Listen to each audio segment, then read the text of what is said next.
The treat. Now I'm gonna have to try and find through lines to these second year projects, what shows up. Thanks, everybody. I'm happy to be here.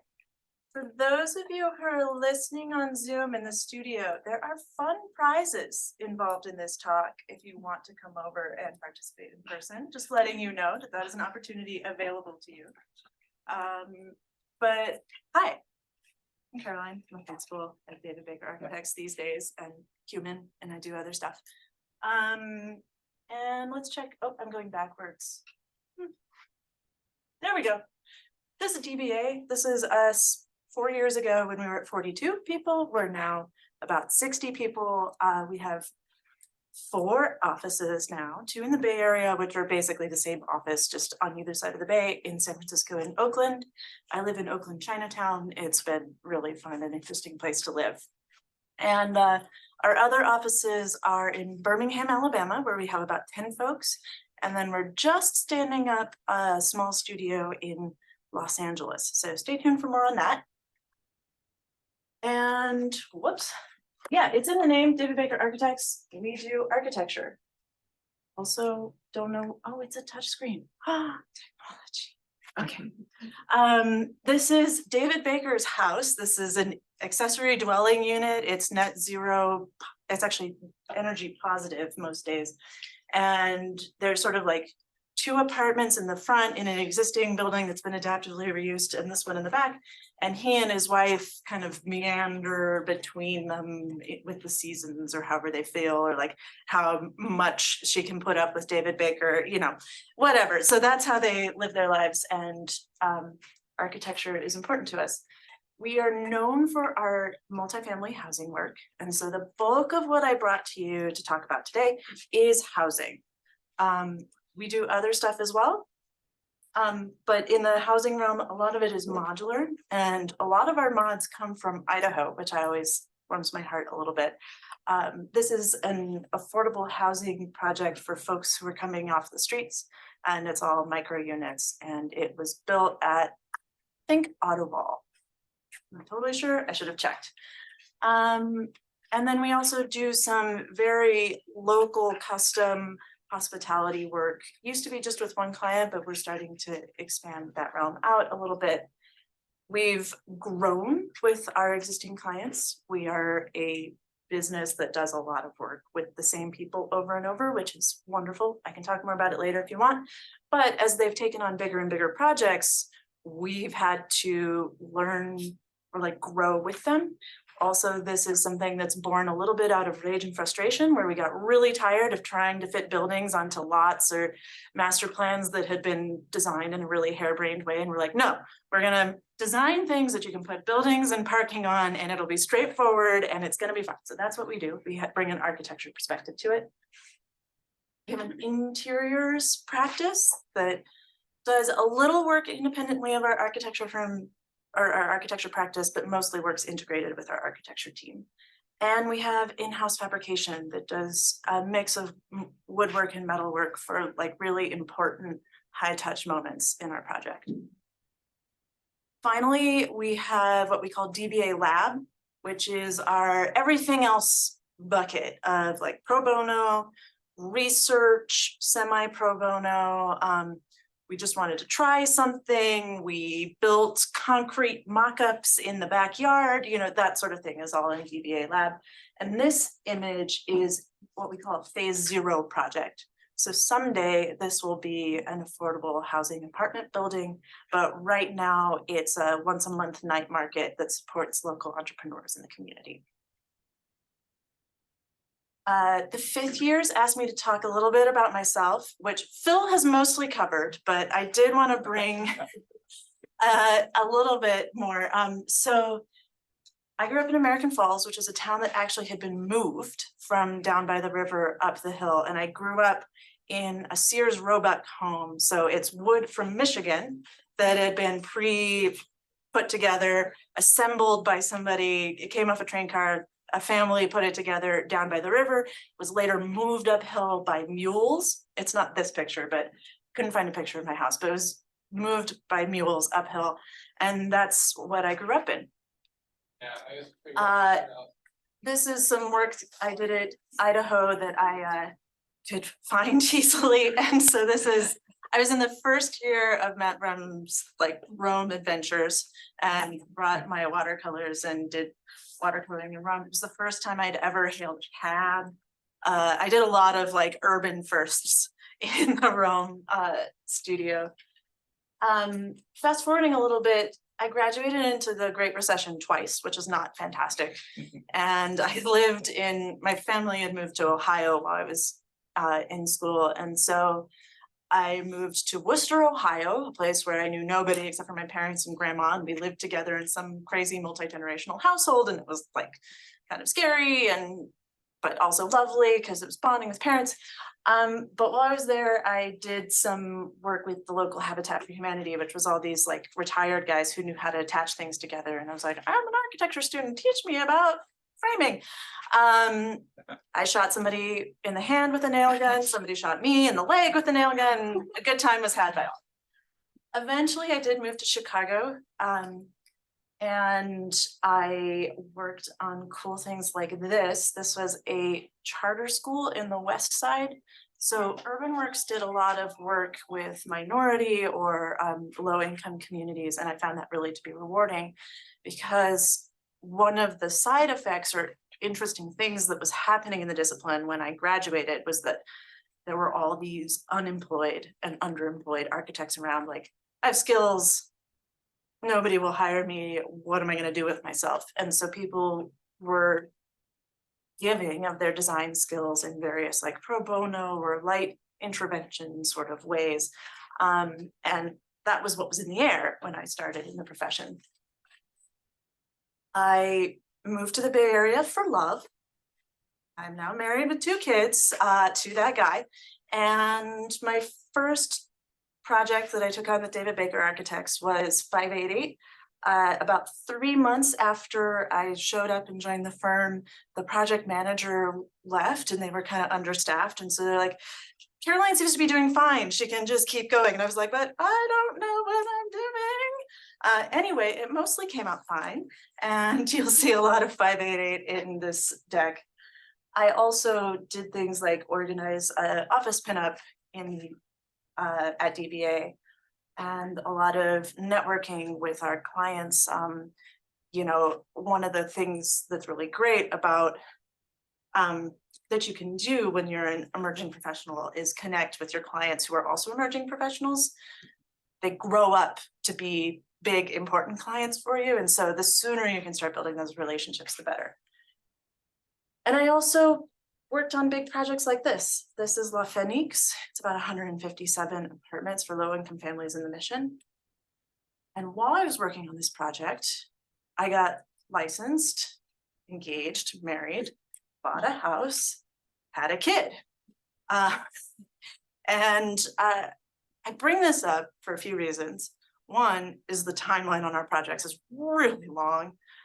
This was 6 years from start to finish. And the other is just to make you aware that like life happens while you're being an architect and it's important to keep living it, right?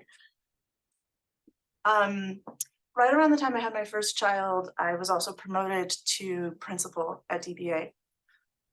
Something that you'll encounter in life is as you get good at something, somebody gives you a bigger, harder thing to do.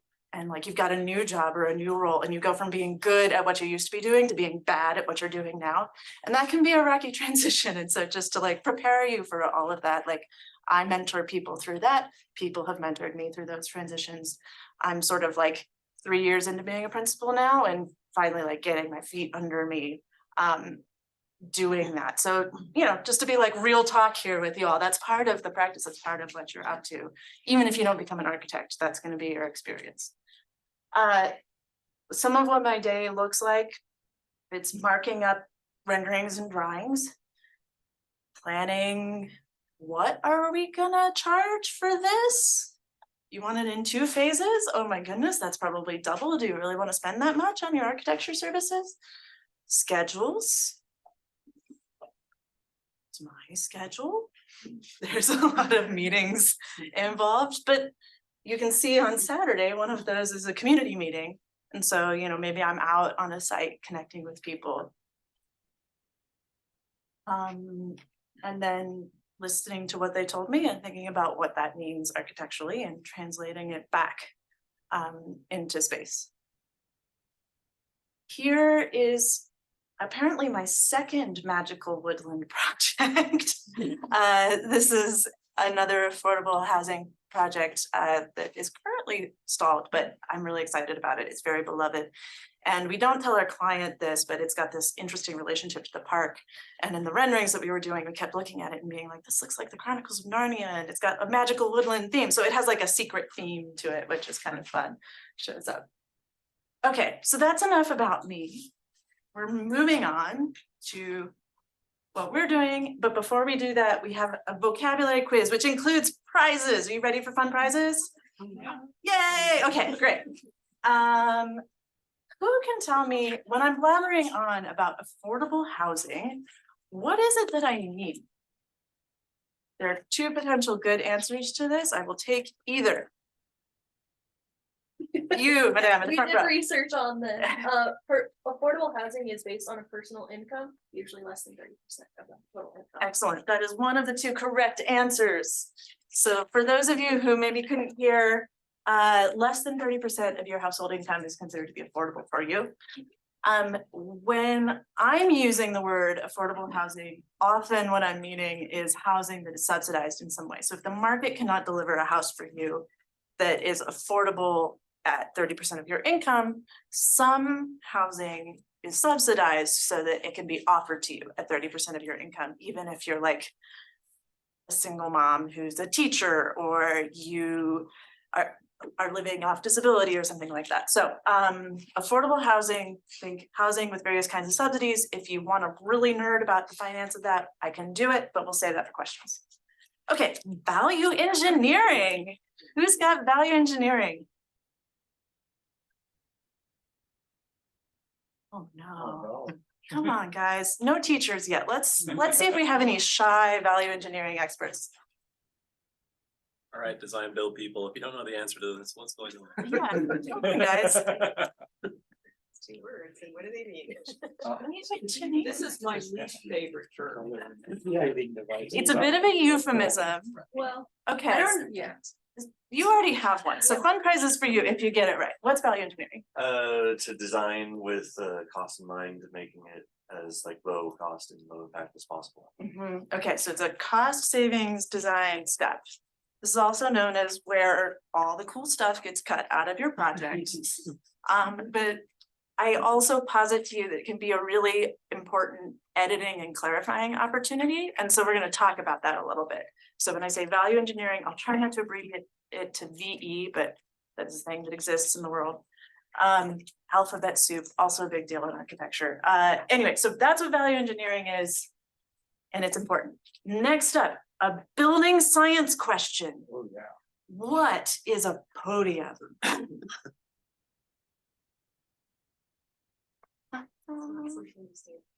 That is a podium, but that's not what I'm talking about.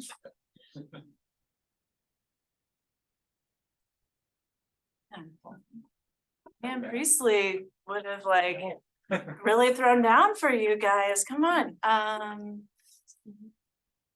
It's like concrete on the first 2 levels and then like wood framing on the following levels. Bingo, you get a fun prize. Okay, so for anybody who couldn't hear in the back, it's 1 up to 2 or 3 levels of concrete with a wooden hat on top. And from a building code perspective, it's like 2 separate buildings. It's kind of a building code is full of polite fictions, and that is one of them. But it's a very common construction approach for mid-rise housing, and it's generally pretty like cost effective. It's also much maligned as being bland, banal. There's much hand wringing about it being insufficiently responsive to place, all of that. It's also kind of our bread and butter. We do a lot of it. So part of what I'm here to talk to you about is how we've approached that typology and other like, you know, unglamorous building typologies in a way that grounds them in being human and interesting and thoughtful. Those are the 9 ways. We wrote a book about it. Okay, you ready? Oh, here we go. I forgot about this. It showed up in the New York Times. Everybody hates podium buildings, right? Okay. So we're gonna go through the ways and then we're gonna end with questions. Way number 1, reweave the urban fabric.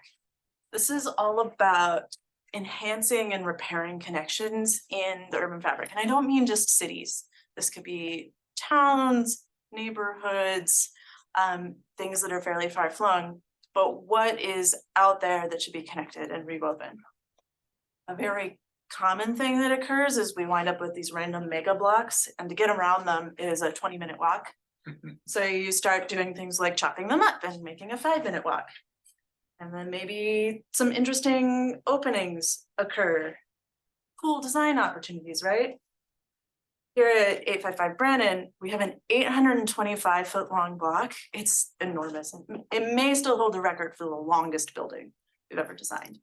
And so there's 2 mid-block passages in a courtyard that open this up. So it starts to feel like this. Or here in West Oakland, which is a historically Black neighborhood where it was the end of the line for the Pullman porters on the train. And so the Pullman porters, who were mostly African-American men, put their families there. So it has a long history as an African-American neighborhood, but it's also been disrupted and divested, and parts of it are like post-industrial. So it's kind of intense.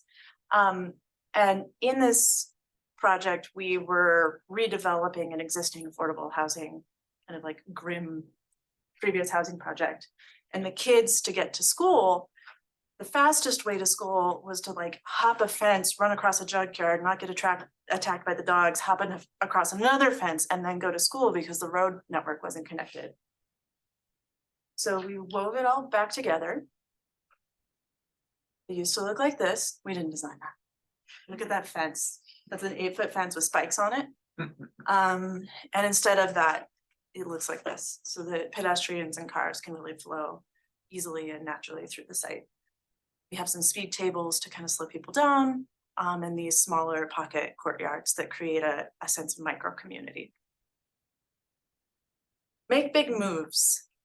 This is also known as the will it still look good in stucco approach, right? So when you get totally beaten with the value engineering stick, and all the fight has gone from you, does it have good bones? Design a bold and interesting building form. I like to bring this slide always because we designed buildings on both sides of the street here facing each other. One of them is luxury micro units for young urban professionals that are sold at market rate. And the other is micro units for formerly homeless folks. And we like to think that we've approached both of these projects with the same level of care and dignity in design. The big moves themselves, there's a little bit of push and pull that frames the very iconic City Hall with these 2 darker volumes, and they have a relationship to each other. Here, the big move is a little simpler. We've got kind of a shield wall with little narrow windows that are shaded by vertical sunshades as west facing. And so the design of that wall and the way that the courtyard opens up to the street is really important. Or here, this faces onto a freeway and everybody sees it, but it's also at the back of the building. And so we've designed this very active shield wall that protects the units from sound and noise. Also, units equals apartments, right? Sorry, it's a little bit of speak I have not been able to train myself out of. Units equals apartments. I need to add that to vocabulary. Or here in Charleston, this project, the big move is that we split open the double loaded corridor, introduced a courtyard between the 2, and there's this open air corridor that wraps it. And that move is really important. I also want to point out that this is in a hurricane flood zone. And the reason we got this project is because the previous project got washed away. And the whole ground floor is a concrete podium. Yeah, look at you, sir, who knew what the podium was. Great. That's designed to handle the pressures from the flood, and also doesn't have any interesting program in it. It's like a garage and a event space that doesn't have any plumbing or anything in it. But it also looks very Charleston. It looks very Charleston. We worked collaborated with a local architect to like spec the brick and shape all of it. You'll see some more images. We'll touch on this a little bit more later. And then I just wanted to show you some big moves diagrams because you're students and diagramming is a super fruitful design approach. It's a way that we work through our ideas.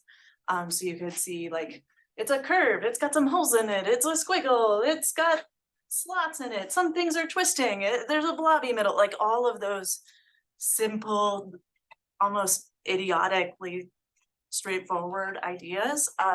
Those are actually what always make it, that's what survives. A little goes a long way is another value engineering approach.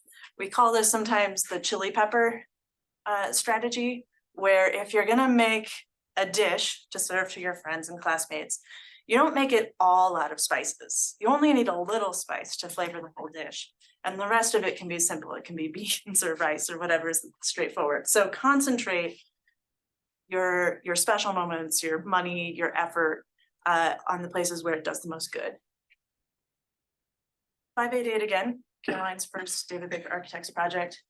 Most of this building is stucco. It's a big stucco donut, and facing the park, we put this more interesting and premium Corten facade that becomes the image of the building. It flavors the whole sense of the place, but it's not Corten everywhere. It's just Corten where it matters.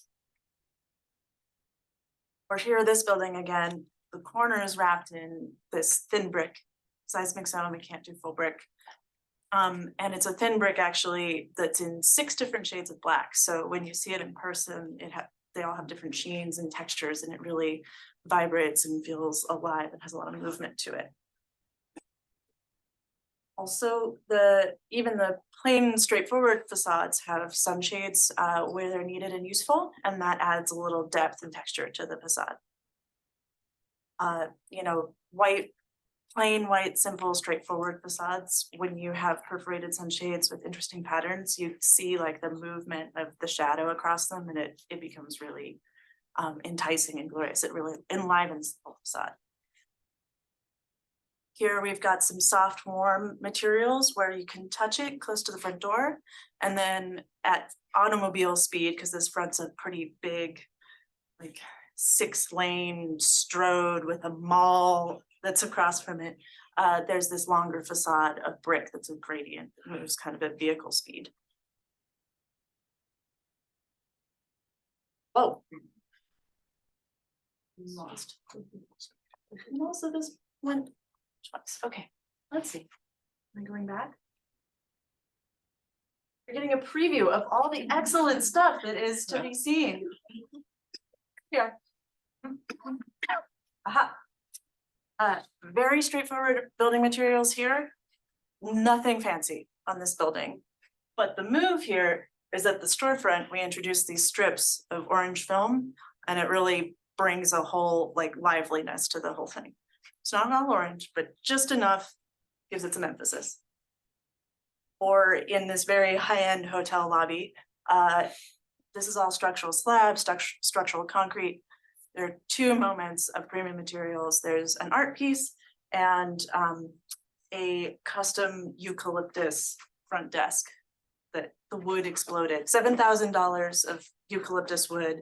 Our master craftsman who made this desk was like, what am I gonna do? It's all exploded and cracked. And he figured it out. He made a cage for it. It's a really beautiful piece. In adaptive reuse, a very small intervention, and then as much as you can, like experiment with leaving the building structure alone. Here's inside that building, again, it's all pretty light interventions, just making it just enough to work for the space. Activate the Edges is a great one for students. It's about having an energetic streetscape, lots going on. If you think about the people who experience your building, 90% of them are never gonna walk through the front door.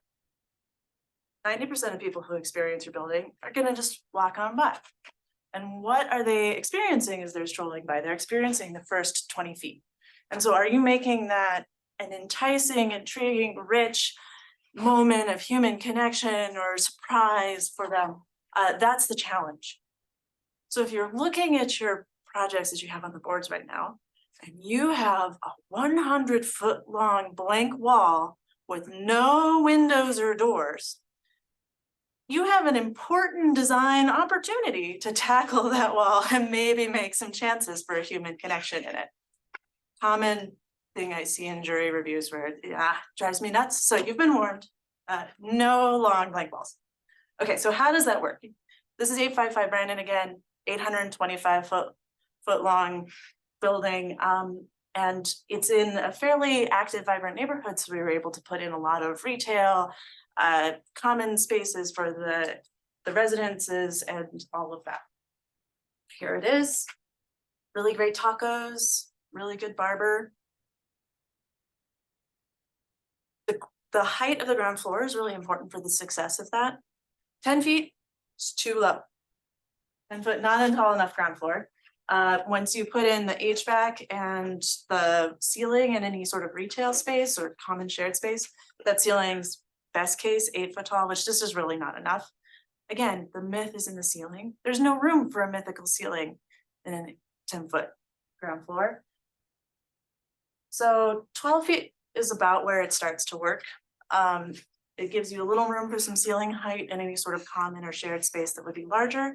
And then in the unit, it allows you to lift up above the ground a little bit so that passerby aren't looking in your windows. It's a much more comfortable experience. 17 feet is an interesting height. You can fit a mezzanine in any common shared retail type spaces. You can fit in parking stackers if you're in a place that supports that. And you could have a loft space that either could be residential or maybe that's where like it can flex back and forth between hair salon and somebody living there. And 20 feet is where the magic starts. It's a very generous, comfortable height for common spaces and ground floor uses, and you can fit a whole townhome with stoop in that height. This is very David Baker architect speak. I'm missing my water. There it is. The Q zone. The Q stands for quirky. Yeah, quirky. That's me. I'm wearing a pink suit, so it's very on brand for me. But it is the zone between the property line, which you see here in yellow, and the ground floor of your building. And actually being a little generous to the public realm is both good for all those 90% of people who just walk by your building, but it's also really great for anybody who's using the building because it gives you a little room on your own land to play. You can see they can put out tables and chairs without needing any sort of special use permit for that. You could have a sidewalk sale. Plants and planters, all kinds of things can go on there. Or that zone could accommodate stoops. These are some of my favorite stoops on the left and the right. This is 588 again. I think this is the most successful stoop we've ever done because it has a little bit of enclosure with that seat wall, and you get that sense of prospect and refuge, right? You're up a little bit, you're a little bit protected, but you're also still out in public. It's a very comfortable place to live.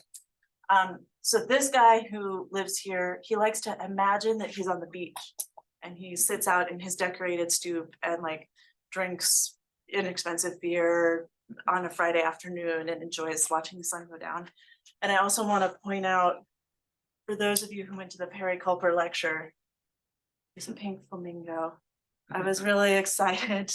He always was saying at Michigan, like, you know, what if you made this building entirely out of pink flamingos? Well, this one has one pink flamingo and it's pretty great. It brings me joy.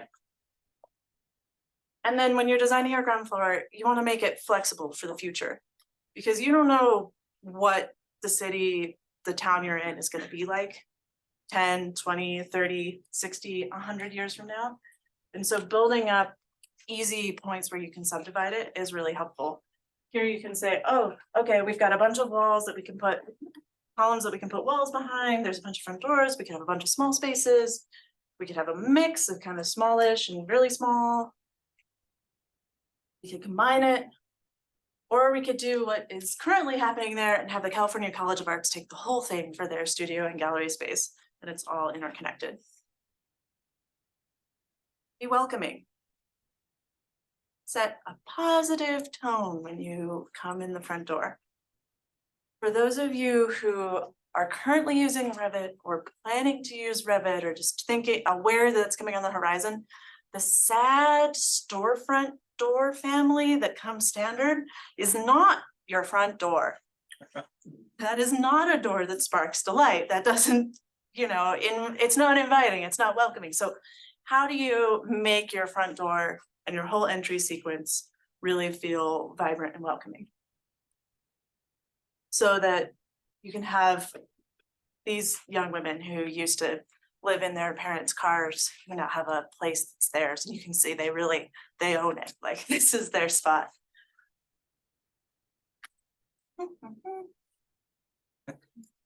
This is their front door and it opens onto the courtyard kind of beyond on the other side of the lobby. So there's also that light at the end of it to draw you forward. So light's important. Or here at a luxury condo building, we have a very feng shui compliant courtyard system. So you come in this glass gate and you go up this wiggly ramp through a garden, and as you walk through, you kind of settle and plants and fresh air. It feels good, but you're protected from the city that's around you. And there's this really glamorous, most of our front doors are Ks. You don't have to do a K door, but this is a very glamorous one, probably most expensive front door we've ever done with teak. And here you are inside looking out at the wonderful garden and the kind of fancy schmancy bike parking. And all of that gives you a sequence of arrival. Here, this adaptive reuse project, the entry sequence is this itty bitty skinny like gap between the two buildings. So you come through a gate and down this little tiny path and then open up into the apartment front door. And some dramatic lighting helps this whole experience a lot. Or at 588, there's a very generous front door that gives you a spot to kind of gather yourself before you come in or go out. And we've concentrated the premium materials, the wood here in this case, at that moment. When you come in, you're still outside. You can do this in California. Don't 100% recommend it in this climate. Maybe, think about it. But the thing that's great about it is you still have your coat on, right? So you're not any more uncomfortable after walking through that kind of front door or gate. And we also propose this as a value engineering solution. So we told our client, we'll save you 60 grand in storefront to include this. And she was like, great, I made those architects save me some money. And we secretly, and then later explicitly, were like, yeah, but it's so great because you get to experience this wonderful courtyard as you come through. Which is to remind you all that light and fresh air are really important. And that means the hallways and stairs too. I like to think of this as the no long scary corridor from The Shining effect. So this project, again, with its courtyard that's wrapped by the circulation. Upon move-in, all the residents, this is a senior housing project and it's in Charleston, so they have a really important front porch culture. All the residents were given a chair that's theirs. And this is it shortly after move-in. And this is it now, 5 years later.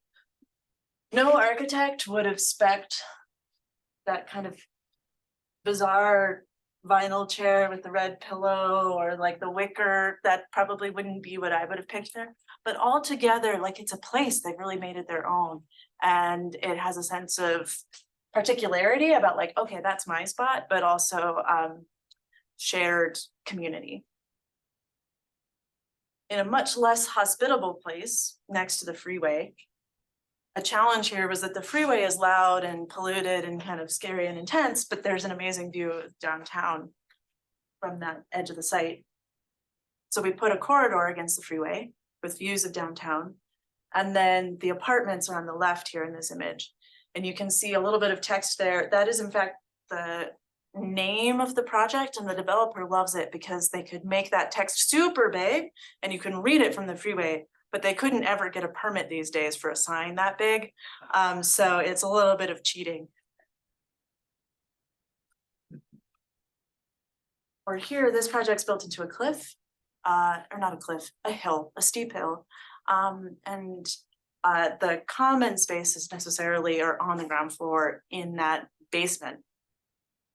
But there's a glowing moment of light at the end of this corridor as you get further and further into the hill. And above is an oculus. It connects up to the courtyard. So you get that moment of fresh air, of light, of connection. Which leads well, inadvertently, I'm not that good, to cultivate connection, which is about placing your compatible uses together. This is also like wrestling with your program, what goes where. I don't know if you all still do bubble diagrams, but this idea is kind of what shows up when you're working on those. What if I put something next to something else happens when those things are together? Here in this courtyard, this is an affordable housing buildings targeted towards families. And our landscape architect found these awesome gorilla sculptures that we could use. This is the kids' play equipment with a kind of quirky polka dot landscape. But also it's next to the laundry room and the community room and the community garden. So you can start to imagine the stories that actually happen of like, okay, the dad's doing the laundry and his mom is out gardening, growing fresh food for her family. But while she's doing that, she's keeping an eye on the grandkids who are running around, climbing on the gorillas and getting into trouble. Those things are all better together.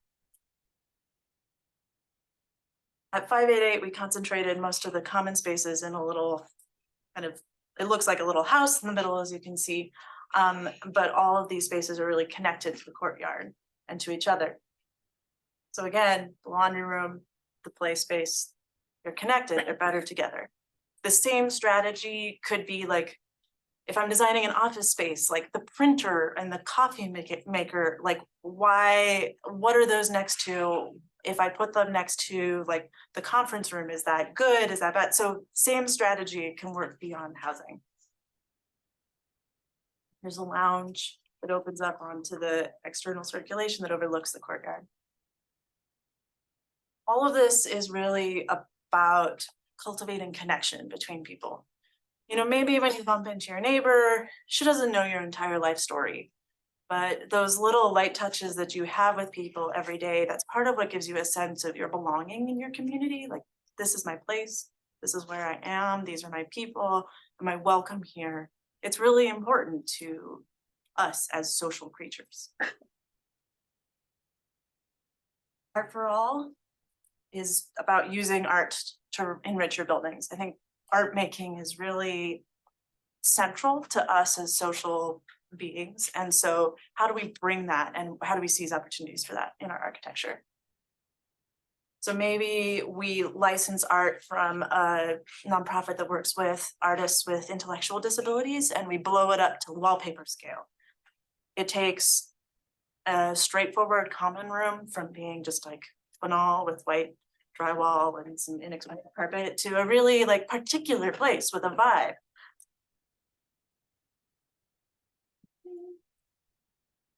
Or the elevator lobbies. This can be really important for wayfinding in senior housing, for instance.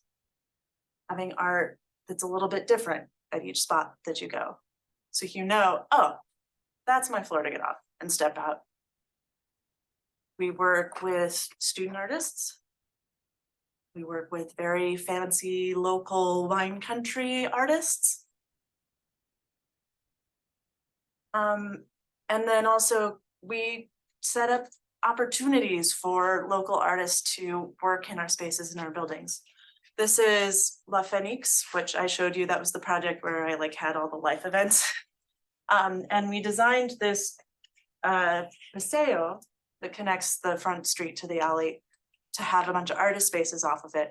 And the adjacent properties, we were like, okay, that's where the mural goes when you eventually build this, because it's in the mission, which has a big mural culture. So we set up the opportunity for that. That's not architecture, but just identifying that as an opportunity meant that when finally we got a nonprofit that works with local students to teach them art, that nonprofit was able to curate relationships with local artists to do these really beautiful murals. We designed a stage that you see here, and I always thought like this will be really great for like dancers and bands and things. And here it's a picture, it's finally happening. This is not architectural photography, these next ones. Or here are dancers in the courtyard.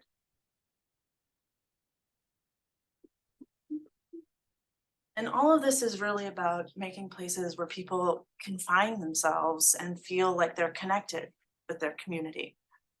So all these ways that I'm setting up are about making it particular, making it special, making it personal. Which brings us to our final strategy, which is get personal, reflect the people who are there. Think about who they are, even if you don't get a chance to ever meet them. Gather what information you can. Imagine stories about who they are so that when they show up to walk by your building, to go in the front door, to live their entire lives there, to feed their children at their at their kitchen table, all of that reflects who they are. It can be as simple as painting front doors, interesting and varied colors. Oh yeah, I live at the yellow door on that street. Or as you go down the hall, I'm the green door on the left. You can set up places by the unit entry where people can put up art or objects that represent who they are to their neighbors. My grandma does this in her senior living community. She has like pictures of her deceased cats and whatever, and it means a lot to her and her neighbors, and that's part of how she represents herself in the world. Here, this woman moved into one of our affordable housing projects after being homeless for a long time, and she was able to stabilize enough that her children can move back in with her. She got herself clean because she had enough stability in her life that she could go through that process. She ended up getting her master's degree in social work, and she works as a social worker, helping other people kind of find their footing. Or Bruce is here breathing deeply. I'm sorry. That's okay. At one of our senior projects, in this particular building, we have a strong Asian American community, and gardening is really, really important to them. So these are not fancy cattle troughs. I'm in Idaho, so you all know what a cattle trough is like. Deeply not fancy, wildly popular. When we built the building, they were divided in half and shared, and then they were divided in 4s, and now they're like divided in 6, and like there's a waiting list, but it's a really important part of the culture of the building there. Or in a predominantly African American community, when we did community engagement, they told us, we want to see like more African influences in your design. We want to see curves, we want to see a particular palette of colors. We want this to feel less European or European American and more African American. So let me just go back. I thought I had more slides on this, but I don't. We use the circulation, which can be more flexible here to make that big curve, and then with fairly straightforward, inexpensive materials, introduce some colors that were inspired by African textiles. This artist is very inspired by local flora, which most people call weeds. And so she built this, or she painted this 5-story tall mural. But it's not just the flower. She also had a whole community engagement process with the residents there. And when they had these beautiful series of meetings, they determined like, oh, there are 13 different languages spoken in this building. So the roots of the plant are actually the word welcome, written in 13 different languages by the residents. And she worked with the kids of the building to imagine what this more green, sustainable, transit-oriented future, it's a transit-oriented project, would be. And so here on the right, she's painted the vision, sorry, the right for you. She's painted their vision of what their future in this community is. Because ultimately, all of this is all about the people, right? That's why I'm doing what I'm doing. That's what, when I've been talking to the 5th years, I've been trying to like urge you to think about. And so I thought, just to wrap up, I wanted you to meet one of our residents. So this is Timothy. I like to go down to the courtyard, just sit, especially early in the morning, to listen to the birds harp. Sometimes I go out there and I just think about where I came from. It was difficult when I was growing up. We never had a steady home. We was always on the move. I never finished high school. When I was about 10 years old, I stayed with my grandfather, and he committed suicide right there in front of me. When I lost my grandpa, I lost the whole world because he raised me. I've been homeless for many years, all the way up until I moved into Tahana.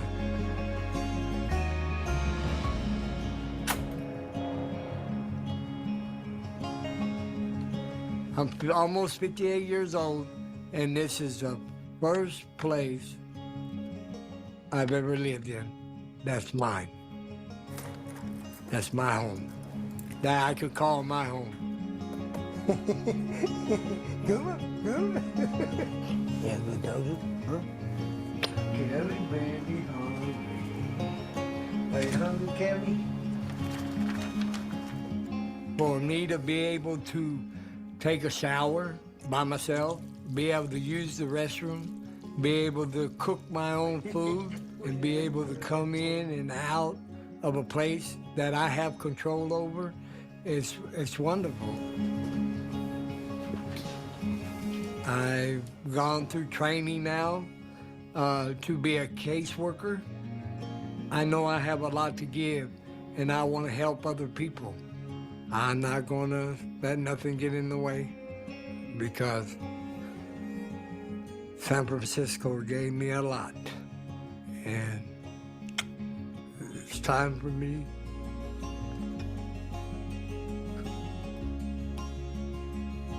It's time for me to give back, and that's what I'm gonna do, one way or another. Who's gonna take care of us if we don't take care of each other? We gotta look out after each other. We gotta love each other. We gotta respect each other. We gotta reach out and help each other. It's very important. It's very important.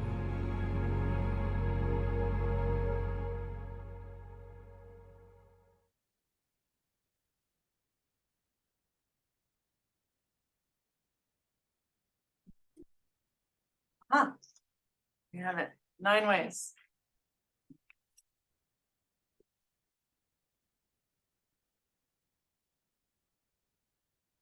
Right, so we're a little under an hour.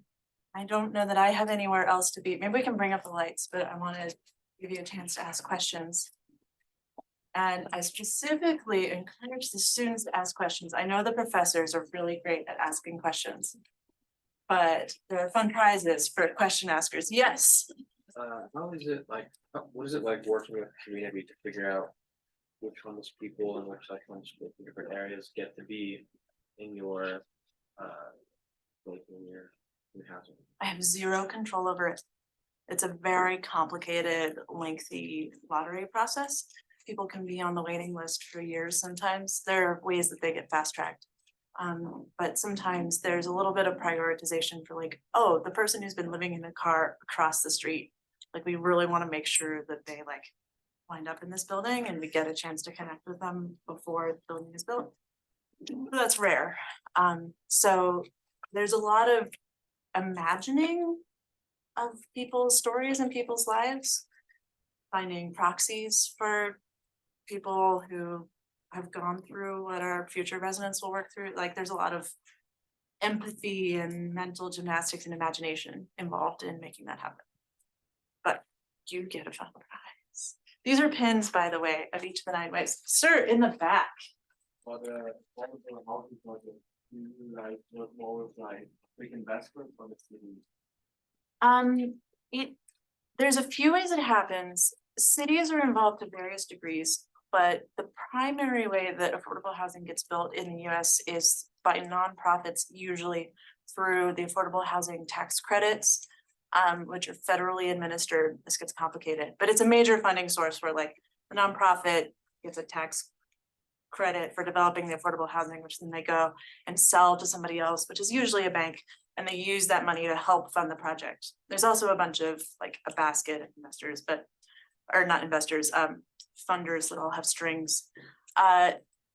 So on the affordable housing side, my typical client representative would be like a 30-something person who works at this nonprofit developer who's a total spreadsheet wizard and very empathetic, but also like kind of overwhelmed by the complexity of what they're taking on.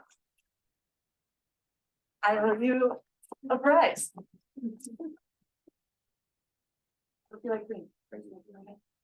All right, who else has questions? Yeah. If you, what would you pick as your biggest, I guess, challenge when you're designing affordable housing? There's so many. Permitting is a big challenge. I think also in a lot of ways that take too long to explain, the buildings are sort of poured into the mold of what can be financed and what the requirements are for that, and just understanding that, having my clients understand it for themselves well enough to explain it is a big challenge. I think one of the challenges that occurs in the affordable housing work that occurs everywhere else too, that I want to make you aware of, is as an architect, one of my major jobs is helping my client make decisions. And those decisions are really complicated in affordable housing, but it also could be complicated if you're doing high-end residential work and you're talking about like, is the spice rack next to the stove because you're cooking there, or is it next to the like, you know, you're doing a prep work and it's over there. I don't know a ton about high-end affordable or high-end kitchen design, but it's a thing. So like, how do you curate that decision-making process is a big part of your job. I'm terrible at throwing, so I'm gonna ask your classmates to pass that to you. I can't reach you in the middle. Also in the middle. I have a question about like when you're going through school, like all of your student projects that were shown were like really cool. And like I'm a second year and I'm like, I want my stuff to like look that cool. Is there anything that like you did that like helps like grow that, or like that you like looked at and like the way of studying? I don't know. It's been a while. I'm old now. It's gray hair. No, I think one thing, first of all, start passing. Thank you for your session. I think knowing your strengths can help. Like I always love to draw. It's part of what drew me to architecture. I get to draw a little bit for a living. I also do schedules, like you saw, and spreadsheets. But you know, my strength is drawing, and so I brought that to the work. Some people are really great at modeling. I have shaky hands. That's not really my strong suit, right? So know what you're good at, and then build off that, but also be alive to things that maybe stretch you a bit, right? You can't quite touch your toes, but you can reach your knees. And so like the act of stretching towards your knees helps you reach your toes. That's kind of trite, but how am I doing? Is this helpful at all? Do you have Yeah. follow-up questions? Maybe. Okay, catch me after. On the left. Do you have like a specific, like, do you have a group of like architects that inspire you the most, or like do you do things like in your everyday life besides like work like that inspires you, like kind of like a creative outlet, or? Yeah, well, I'm the mother of 2 small children. And so mostly when I'm not working, I'm chasing small children around. I also read a lot of it's science fiction, fantasy, just because that's what I like and it calms me down and it's fun. So those are kind of my hobbies, such as they are, or cooking, because cooking has the pleasure of being done quickly. And so when you have to wait 6 years for your building to finish, there's at least something you can accomplish in 45, right? And have a sense of accomplishment. But creatively, I do look at other architects' work, not as much as I try and stay alive to what I see when I'm out walking around. I think it's a really important part of my process, and I think I would encourage you to consider this as part of your creative process, is just to, as you move around town, think about like, oh, why is everybody sitting on the left side of the coffee shop and not the right? Or this thing, like, I don't feel safe standing on this sidewalk, like, what's happening around me that implies to me that this is not a safe place to be, and start to kind of build to your vocabulary of what works for you and what doesn't. Maybe it's not high architecture, but a lot of what you're doing is picking kind of standard things that foster human health, happiness, and success, right? So being aware of what you feel and what you see and what you smell and what you're thinking about, and are you hot, are you cold, all of that as you're moving around, just paying attention to the world around you, I think informs what you bring to the design process. One question on Zoom. Okay, Have you pursued LBC for any multifamily projects? What is the general attitude amongst developers in your area around sustainability? Does your firm research how to get funding for sustainable projects, i.e. Inflation Reduction Act? Lastly, what's your opinion on timber construction? Is cutting down a tree worth losing a carbon sink? okay, lots there. Yes, we have gone for LBC on a project. We ended up with a shoot for the stars land on the moon type thing. It's very, very challenging in multifamily projects and affordable housing specifically. One of the things that's really frustrating about LBC is it's a lot easier to achieve all those petals if you're designing like a nature interpretive center in the woods. And it's a lot harder to be like, yeah, we're next to a train so that people don't have to drive, but also there's like not enough roof for all these families to power a net zero building, and there's not enough catchment area to catch enough water to do all the things you need to do in a dry climate like Oakland. So that's been a real challenge. There was a question about sustainability. So yeah, we think about sustainability all the time. We also think about plumbing locations and physical accessibility, all of that. We do pursue some grant funding. The California Energy Commission has an EPIC grant project that we have done where we got funding to work with kind of a better class of engineers and some university researchers to try to design a building that would be safe, cooled / heated, and support life for its residents for 2 days without power. And one of the fun findings we had on that is actually it was pretty straightforward to do it for the 90% case, but at the winter solstice, if the power goes out for 2 days, the batteries required to cover that gap were so huge that it was like an extra $500,000 in like fireproofing stuff and whatever. So the solution was that the maintenance vehicle for the developer would be a Ford Lightning. And normally it's grid charged, but when the power goes down, you charge it the other way and power the building, and that helps you get you over the hump so that we could have a refrigerator, because food security is a big deal for a lot of our residents. If you can only buy groceries once a month and your refrigerator goes out and you lose all of that, that's like a life-threatening issue for you. Or if you have medication that needs to be refrigerated. The units were cooled and we had an outlet that was powered so that you could charge your phone and have internet. So that was what we were supporting with that load. There's wood. We have not yet had the opportunity to do mass timber. We're excited about it. It typically gets screwed up by the parking, again, with the podium.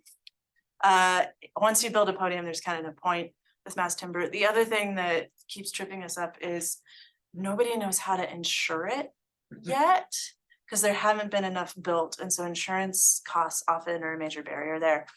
The carbon on growing the tree versus harvesting it and planting it, I think is so complicated that nobody knows yet. There's issues like, okay, in Canada, they planted all these trees as part of their forestry program, but they ended up with a fairly homogeneous forest that made it more vulnerable to fire. And that's a huge like greenhouse gas support. Like, how do you even think about that? I don't know. Okay. Okay, how's that for question? Did I get them all? Yes. Okay. That's good. Thanks for answering that question. Oh, thank you. I've got one more fun prize in my pocket. who wants to ask me another question? Sir in the blue. What's your favorite building you've done? Hmm. Oh, they're like children. You love them all in their own special way. Some of them are more of a pain in the butt than others, but you do love them all. I mean, 588 is close to my heart because it was my first DBA project. The school that I showed you was close to my heart because it's the first time I ever like sketched something that became real in the world. La Phoenix, a lot went down in my life while that was happening. I was with it for a long time.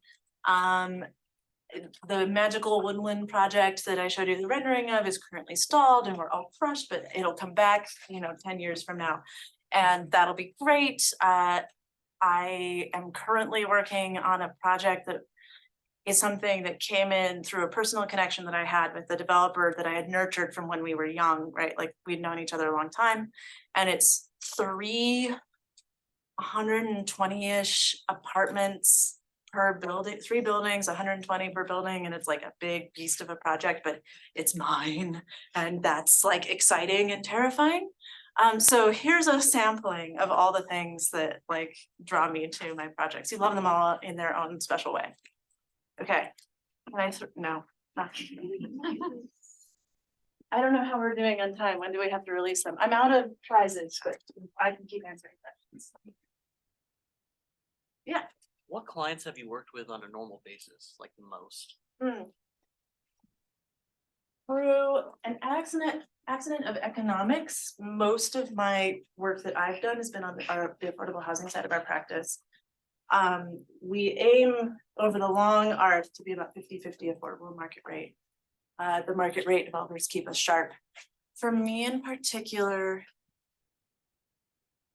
Bridge Housing, which is a large kind of across the country nonprofit housing developer I've worked with Related, who is a big behemoth of a developer that's not a nonprofit. They did like Hudson Yards and other giant things, but they also have an affordable housing side. So I've done a few projects with them. I don't know, Mid-Penn, which is a smaller local one. So I think one of the things I really like about our work is we get the chance to work with repeat clients, which has excellent dividends. Like I don't have to spend as much time having drinks with people to like try and get work because they already know me. It also means that when I'm starting a new project, we can go walk through old projects or like pull up the post-occupancy research that we've done to understand like what went well and what didn't, so that to inform the next thing. It also means you're playing an iterated game.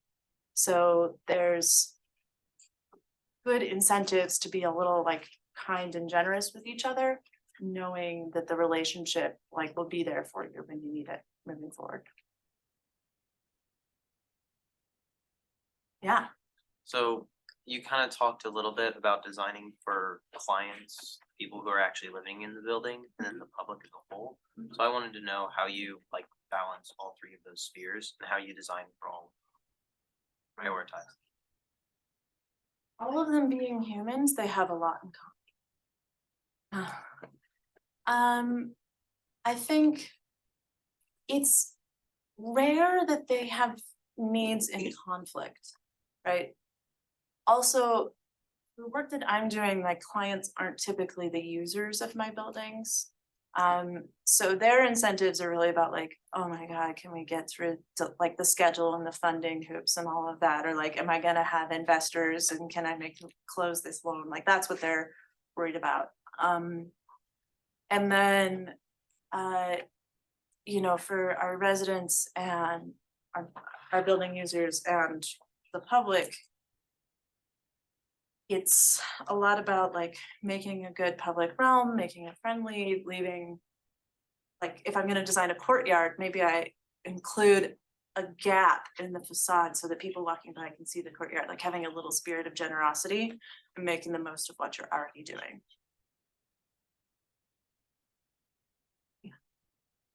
Yeah, sure. Thank you everyone for attending. Thank you to everybody on Zoom. We appreciate you being here.